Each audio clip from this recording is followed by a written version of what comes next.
Ladies and gentlemen, ministers, international institutions, you are very welcome to this open ministerial session. Ladies and gentlemen, excellencies, guten Tag.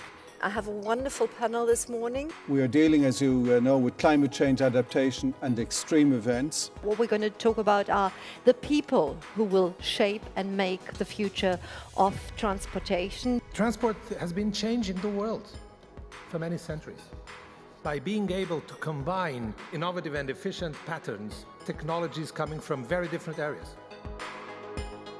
We have to build in different ways, we have to make decisions in different ways, and we have to decide now. 50% of the global population lives in cities today. 70% are expected to do so by 2050.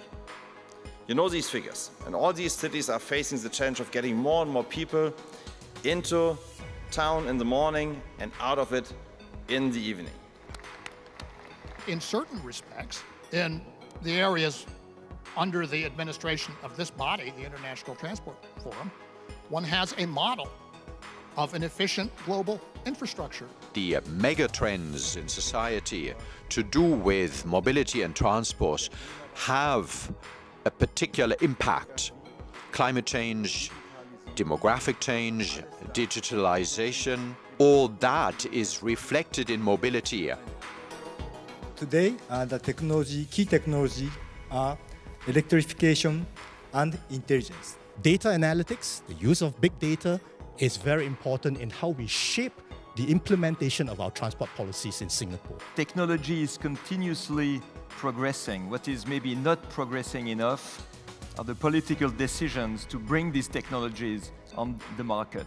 Obviously, you need the infrastructure capacity, but you also need to ensure that you've got alignment. I think this is going to be the next 10 years, how we use smart technology, be they smartphones, be it smart roads, be it smart crossings and the like, to utilize and maximize the availability we've got.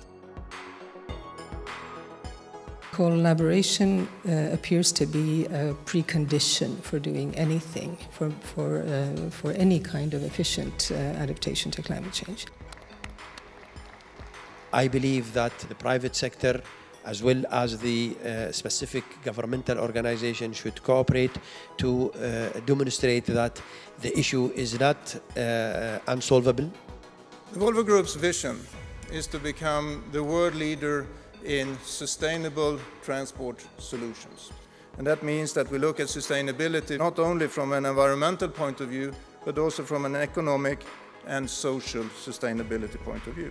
The BMW i brand took the sustainability over the whole value chain. So we want to show that now for the sustainability we are on a new level. Decarbonising the electricity system is an essential part of supporting electric vehicles. I think that would be the view of the electricity industry.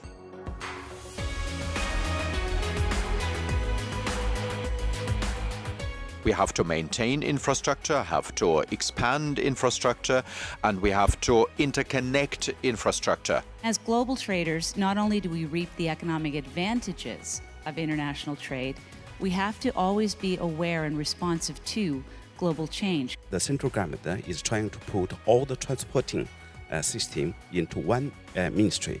And now we have a ministry of transport. Our markets have always been in the far west, and now as the economic powerhouse of the world is beginning its shift to the east, that is of some advantage to us. There is growth, there is opportunity.